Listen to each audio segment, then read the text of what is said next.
حضرت عبداللہ بن عباس رضی اللہ عنہ فرماتے ہیں، میں نے عرض کی، یا رسول اللہ صلی اللہ علیہ وآلہ وسلم، مجھے کوئی وصیت فرمائیں۔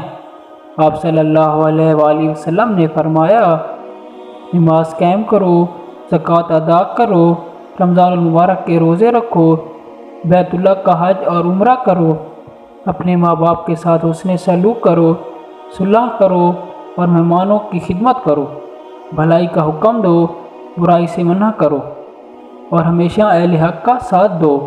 مستدرک کے امام حاکم 7276 حدیث نمبر۔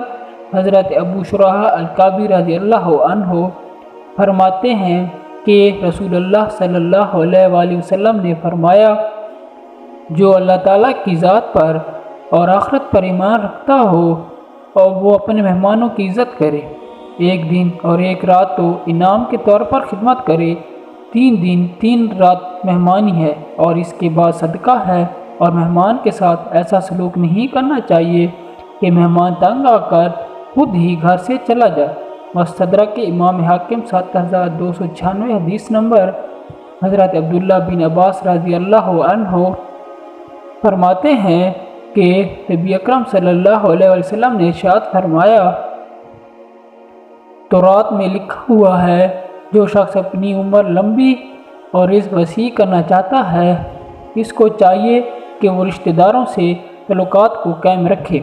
مستدرک کے امام حاکم 7278۔